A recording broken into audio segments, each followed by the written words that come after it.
Chers amis, j'aimerais en quelques minutes vous parler d'une halakha qui concerne la veille de Pessah et qui est le Ta'anit Bechorot, le fait que les premiers-nés doivent jeûner. D'où ça sort cette coutume-là, qui est rapportée dans Shulchan Aruch Siman Tavayin, à Bechorot mitanim be'erev Pessah. Les premiers-nés doivent jeûner la veille de Pessah. Ben Bechor me'av, ben Bechor me'em. Qu'il soit le premier-né du père ou qu'il soit le premier-né de la mère. C'est-à-dire qu'un père qui a déjà eu un garçon avec une femme, qui ensuite se remarie avec une femme qui jusqu'à présent n'a pas eu d'enfant, lorsqu'il va avoir un garçon premier-né, ce garçon premier-né lui aussi devra jeûner, et vice-versa. Comment ça se fait? C'est qu'au moment où il y a eu cette fameuse plaie qui s'appelle Makat Bechorot, où tous les premiers-nés égyptiens sont morts, et bien à ce moment-là, les premiers-nés des Bnei Israël sont restés vivants. Et donc en souvenir de ce miracle qu'il y a eu, parce que finalement Akadosh Baruch Hu est passé, et puis il a tué tous les premiers-nés, il aurait pu aussi, entre guillemets par erreur, tuer les Bnei Israël. Peut-être que certains premiers-nés Israël qui avaient fauté, eh bien ils auraient pu mourir par là même. Eh bien non, il y a eu un miracle, c'est que les Bnei Israël premiers-nés ne sont pas morts. En souvenir de ce gigantesque miracle, on a l'habitude de jeûner. Il y en a qui disent que le jeûne, on aurait dû le faire le lendemain. Simplement, comme le lendemain, c'est un jour de joie, c'est le jour de Pessah, c'est pour ça qu'on l'a fait la veille. Mais en tous les cas, il y a une question qui se pose. En général, quand les Bnei Israël ont été objets d'un miracle, eh ben, on ne fait pas un jour de jeûne, on fait un jour de Purim. Il y a eu le miracle de Purim, la fête. Le miracle de Hanouka, la fête. Là, on dit, il y a eu un miracle, pour se commémorer de ce miracle, qu'est-ce que tu fais? Un jour de jeûne. Pourquoi? Il y a un des commentateurs qui s'appelle le Zichron Yehuda, qui dit quelque chose de sublime. Il dit, lorsque Akadosh Baruch Hu a fait savoir aux Bnei Israël, sachez que les premiers-nés égyptiens vont mourir, et les premiers-nés juifs ne mourront pas, et bien les premiers-nés juifs, ils ont eu quand même peur. Parce qu'on a un principe, parce que quand il y a une épidémie, Bishat Magefa, et bien quelquefois, Akadosh Baruch Hu ne fait pas la part entre les tzadikim et les rechaïm, ça peut arriver. Quelquefois, quelqu'un qui est répréhensible, et bien c'est le moment où on s'en prend à lui, comme écrit la Gemara de Shabbat. Et donc, les premiers-nés juifs, ils ont eu très très peur. Ils se sont tous réunis.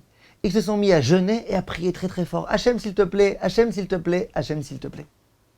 En souvenir de ce jeûne qu'ont fait les premiers-nés juifs, c'est la raison pour laquelle jusqu'au jour d'aujourd'hui, les premiers-nés doivent jeûner. Sublime, extraordinaire cette explication. Un petit peu comme le jeûne de Esther. Les Bnei Israël ont jeûné le 13, et ben on fait un jeûne le 13 Adar. En tous les cas, ça c'était un premier point qu'il fallait savoir. Donc, la veille de Pessah, la coutume est de jeûner.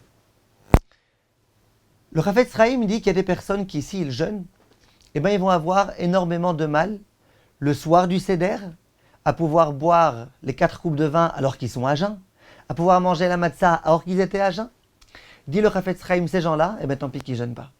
Pourquoi qu'ils ne jeûnent pas? Parce que si c'est pour que ce jeûne, qui est finalement qu'une coutume, ils viennent empiéter sur les mitzvot rarissimes du soir du Seder, tellement précieuses, c'est dommage.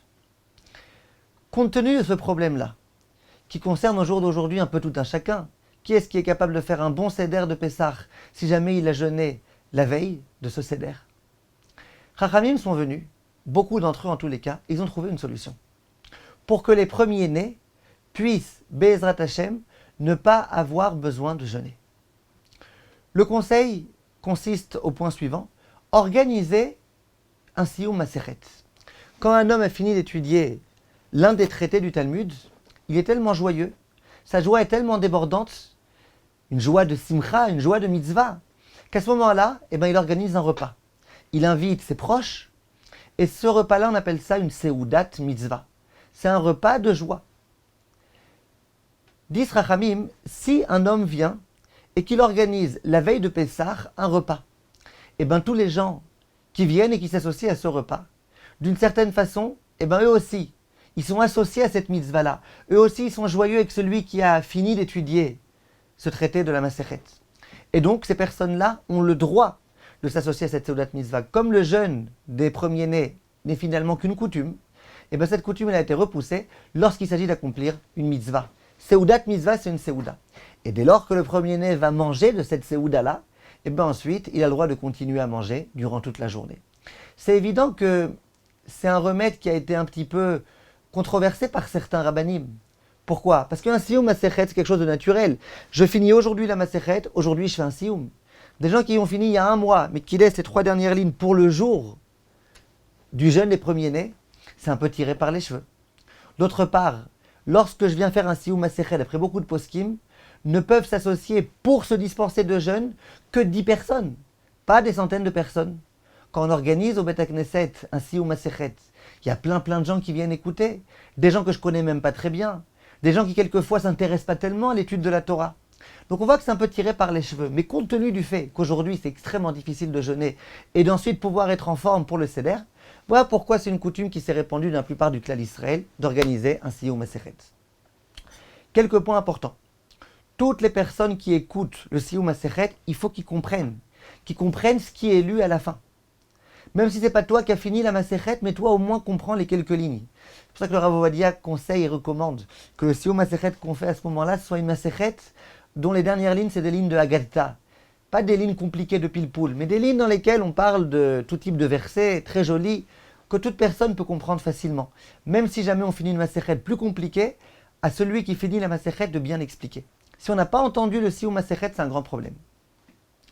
Deuxième point, lorsqu'on vient de finir d'écouter la masechet, beaucoup de rabbanim disent qu'il faut au moment de la séouda du sioum masechet manger un minimum. C'est combien un minimum? Un minimum, c'est au moins un kazaït, voire, dit le Minchat Yitzhak, presque un kabetza, de nourriture. La nourriture, ça doit être, dit le Or Letzion, soit des gâteaux, dont la bracha est mésonote, soit un révit de vin, 86 millilitres, environ un demi-verre, dans les verres en plastique à usage unique, environ un demi-verre, de vin ou de jus de raisin, chose qui rassasie.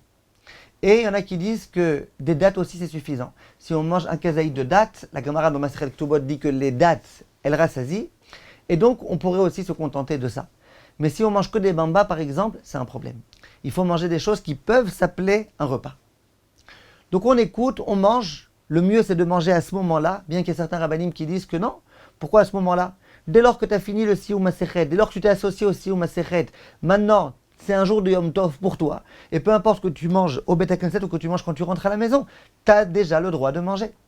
Mais le mieux, si on peut, c'est amener au Bet HaKnesset suffisamment pour que tout le monde puisse manger à ce moment-là. Dès lors qu'on a entendu le sioum masechet, eh ben, on est dispensé de ce jeûne-là. Question qui se pose, est-ce que les femmes doivent elles aussi jeûner ou pas? Alors, le Shulchan Arour dit, Veyesh Miché Omer, il y en a qui disent, Shafilu nekeva bechora mitana, que même une femme première-née doit jeûner. Dit le Rama, Ve'en aminaken, mais la coutume n'est pas comme cela. Donc, le Shulchan Arour, visiblement, on a l'impression qu'il aimerait dire que les femmes doivent jeûner. Et pourquoi? Dit le Mishnah Brura, Shemakat bechorot aita gam alehem kedeita bamidrash. Parce que les filles égyptiennes premières-nées, elles aussi, elles sont mortes. Donc, puisque elles aussi, elles sont mortes, eh ben, les filles juives qui ont été protégées, qui ont été sauvées, elles font partie du miracle. Donc, les filles doivent aussi jeûner. Pourquoi il y en a qui vont dire alors que les filles ne doivent pas jeûner? Dit le Mishnah Brura, parce que la femme, elle n'est pas considérée comme étant une première-née. La femme, par exemple, il n'y a pas, quand j'ai une fille première-née, je n'ai pas de mitzvah de la racheter. Une fille première-née, elle ne reçoit pas le double d'héritage. Donc on voit que la fille première-née, au sujet d'aucune halakha, elle a un statut particulier. Voilà pourquoi il y en a qui disent que non. Il y a aussi d'ailleurs des gemarotes desquelles on peut prouver qu'en Égypte, les filles premières-nées, elles ne sont pas mortes. Et il y en a qui disent que même si on considère que les filles premières-nées sont elles aussi mortes comme il est écrit dans le Midrash, malgré tout on peut comprendre que les filles premières-nées ne jeûnent pas. Je vous dis en un mot pourquoi. Parce qu'il y a écrit dans le Midrash qu'au moment où les premiers-nés égyptiens sont morts, tous les premiers-nés de toutes les nations qui se trouvaient en Égypte sont morts eux aussi. Pas que les Égyptiens, les Chinois aussi, les Français aussi. Tous les premiers-nés de toutes les nations, à part les Juifs, sont morts. Par contre, les filles, c'est vrai qu'elles sont mortes, les premiers-nés égyptiennes, elles sont mortes, d'après le Midrash. Mais c'est que les premiers-nés égyptiennes qui sont mortes. Pas les Chinoises, pas les Françaises, pas les autres nations. Donc au moment où on s'est aperçu que tous les premiers-nés qui se trouvaient en Égypte, peu importe leur obédience, leur religion, leur machin, tous sont morts, sauf les Juifs, on a vu le miracle de façon patente. Par contre, au sujet des filles, comme il n'y a que les Égyptiennes qui sont mortes, et que les Chinoises ne sont pas mortes, et que les Japonaises ne sont pas mortes, et que les Thaïlandaises ne sont pas mortes, et bien les Juives non plus ne sont pas mortes, mais il n'y a pas de miracle particulier. Bref, en tous les cas, on a ici affaire à une marloquette. Puisque le Rama dit que notre habitude à nous, les Ashkenazim, c'est que les femmes ne jeûnent pas, les femmes ashkenaziotes, elles sont tranquilles. Mais en question qui se pose, les Sfaradim. Alors, il y a béhémet certains poskim qui veulent dire que les Sfaradiotes, elles doivent jeûner. Et il y a des coutumes à Saloniki et partout ailleurs, chez les Sfaradim, dans lesquelles les jeunes filles, elles aussi, elles jeûnaient, ou alors au moins elles s'associent à un Sioum Masechet. D'autres rabbanim, tels que le Chida, tels que le Ben Ishraï, disent que les femmes n'ont pas la coutume de jeûner. Donc au sein des Sfaradim, il y a une marloquette. Le mieux, va dire le Rav Ovadia, va dire le Rav Ben Zion Abba Shaul, c'est qu'elles essayent aussi de se rendre quittes par un Sioum Masechet. Bon, si elles peuvent se rendre au Beth Knesset, c'est le mieux, c'est l'idéal. Mais si elles ne peuvent pas, aussi bien le Rav Ovadia que le Rav Ben Zion disent, c'est suffisant de leur amener un petit peu de la nourriture qui se trouvait au moment du Sioum Masechet. Bien que pour un homme premier-né, on ne dira pas ça. On dira, va toi-même, écoute toi-même de tes propres oreilles. Mais pour une femme dont de toutes les façons, il y en a beaucoup qui disent que la coutume c'est qu'elle ne jeûne pas, c'est bichlal pas évident qu'elle doive jeûner. Alors là, on se repose sur un petit quelque chose qu'on lui a ramené du Sioum Masechet, on lui donne, pour elle c'est une seudat mitzvah, et c'est amplement suffisant pour l'en dispenser. Question qu'on m'a déjà posée plusieurs fois. Que se passe-t-il avec une femme qui a fait une fausse couche, et après cette fausse couche, elle a eu un garçon? Est-ce que ce garçon, je considère que c'est un premier-né, puisqu'au début il y a eu une fausse couche ou pas? Par exemple, au sujet du Pidyon Aben, il faut savoir qu'il y a certains cas dans lesquels, après une fausse couche, on considère le bébé d'après comme n'étant plus le premier-né. Le premier-né, c'est celui de la fausse couche. Certains cas dans lesquels non. Il faut téléphoner à un rave, dans chaque cas, pour lui poser la question comment ça se passe, à quel mois il y a eu la fausse couche, Chas Veshalom, etc., etc. Mais dans notre sujet, que se passe-t-il? Vient le Chafetz Chaim et dit Ve'aba achar nefalim tzarich leitanot. Si jamais il y a eu une fausse couche, et qu'après, il y a un garçon qui est né, ce garçon, je le considère comme étant un premier-né, et il doit jeûner. De'ave bechor lenachala. Parce que, finalement, qui est-ce qui va prendre la double part quand le père va mourir? C'est qui le bechor, le premier-né? Eh bien, c'est le garçon qui vient d'être maintenant. C'est pas le petit bébé qui est mort, le fœtus qui est mort lors de la fausse couche. Vechol ze, dit le Mishnah Brura, davka benefel vadai. Aval, bemi shenoad achar ben tet, afal pi shemet tor lamed, en tzarich leitanot. Ça, c'est uniquement si on est sûr que c'était une fausse couche. Par exemple, une femme, le 6e mois, elle a une fausse couche. Le 3e mois, elle a une fausse couche. Le 4e mois, elle a une fausse couche. Bon, là, on dit qu'il y a eu une vraie fausse couche. Après, le bébé d'après, c'est un bechor. Par contre, si jamais il y a un bébé qui est né, normalement, le 9e mois, simplement quelques jours après la naissance, Chas Veshalom, il est mort. Alors, c'est vrai, d'une certaine façon, on dit peut-être que c'était un bébé qui n'était pas viable. Mais il n'empêche que là, on considère que le bébé d'après, il n'a pas besoin de jeûner. Pourquoi? On considère que le premier qui est mort, c'est lui le premier-né. Maintenant, le second, ce n'est pas la peine. Question qui se pose. Que se passe-t-il dans le cas où il y a eu une césarienne?